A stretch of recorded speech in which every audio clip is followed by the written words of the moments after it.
Zoom, इसको देखो। Zoom, इसको देखो।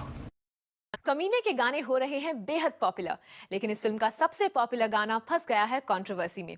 आइए जानते हैं कि क्या है ये लेटेस्ट कंट्रोवर्सी जिसने कर दिया है विशाल भारद्वाज को परेशान।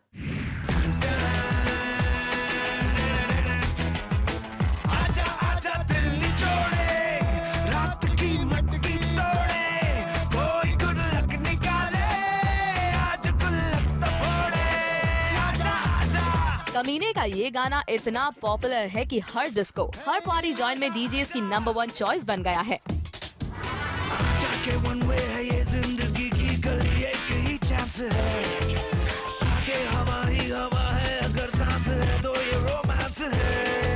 लिसनर्स की पहली पसंद है ये गाना। आखिर गुलजार साहब का लिखा गाना है ये, और उस पर विशाल भारद्वाज जैसे टैलेंटेड म्यूजिक डायरेक्टर ने इस गाने को अपनी धुनों से सजाया है। लेकिन कुछ लोग ऐसे भी हैं जिन्हें नापसंद है ये गाना और जिन्हें ऐतराज है इस गाने के लिरिक्स से। ये है तेली समाज के लोग जो कमीने के इस गाने की एक लाइन पर ऐतराज जता रहे हैं, और उस कंट्रोवर्शियल लाइन के बोल कुछ ऐसे हैं।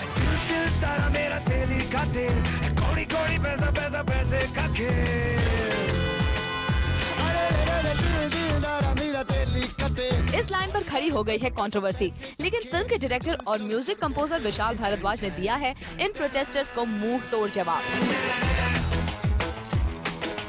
कम से कम 25 मुहावरे हैं जो कि तेली के ऊपर कहे गए हैं, तो अगर वो टेक्स्ट बुक से HRD मिनिस्ट्री निकालने के लिए तैयार है तो हम लोग भी ये निकालने के लिए तैयार हैं। क्या बात है विशाल, मानना पड़ेगा आपको। क्या लॉजिक दिया है सच में। इससे पहले कि कंट्रोवर्सी और आगे बढ़ती, विशाल भारद्वाज ने ऐसा जस्टिफिकेशन सभी के सामने रख दिया जिससे शायद इस कंट्रोवर्सी को खड़ा करने वालों का मुंह ही हो जाए बंद। कम से कम 25 मुहावरे हैं जो कि तेली के ऊपर कहे गए हैं, तो अगर वो टेक्स्ट बुक से HRD मिनिस्ट्री निकालने के लिए तैयार है तो हम लोग भी ये निकालने के लिए तैयार हैं। दरअसल विशाल ने ये मुंह तोड़ जवाब दिया जब वो शाहिद कपूर और अमोल गुप्ते के साथ पहुंचे MET के कुछ स्टूडेंट्स की एक डॉक्यूमेंट्री को देखने के लिए, और यहाँ शाहिद इन बच्चों की परफॉर्मेंस और काम से इतना इम्प्रेस हुए कि उनकी तारीफ करते हुए उन्होंने ये तक कह दिया, मेरे को रिटायरमेंट लेना पड़ेगा। मुझे अभी तुम लोग रिटायर करा दोगे, ऐसे करोगे तो कैसे चलेगा? How sweet। और मेरे बाप ने मरते हुए कहा था लाइफ बड़ी कुत्ती चीज है।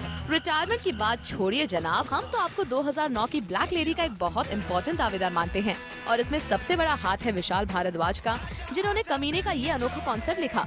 लेकिन ऐसा कॉन्सेप्ट आया कैसे विशाल को? चलिए विशाल से ही पूछते हैं। एक्चुअली जब मैं 5वीं 6वीं क्लास में था तो मैंने एक जोक सुना था जिसमें ये था कि आप समझ नहीं रहे मैं क्या बोल रहा हूँ, आप समझ नहीं रहे मैं क्या बोल रहा हूँ। तो उसमें बोला कि मैं समझ रहा हूँ तुम क्या बोल रहे हो, मैं फाकुफा बोलता हूँ। तो मैं भी वो बोल रहा था कि मैं फाकुफा बोलता हूँ, तो दोनों लोग फाकुफा बोलते हैं। सो वहाँ से 3 साल से फकल भी नहीं देखी मैंने उसकी। विशाल, जिस तरह आपका ये जो कितना पॉपुलर बन गया है, उम्मीद करते हैं कि कंट्रोवर्सी के बावजूद आपकी फिल्म का सबसे हिट गाना भी पॉपुलर बना रहे और कब्जा जमाए रखे चार्ट बस्टर्स में नंबर 1 पर, क्योंकि अगर गाना होगा हिट तभी तो पिक्चर होगी सुपर हिट।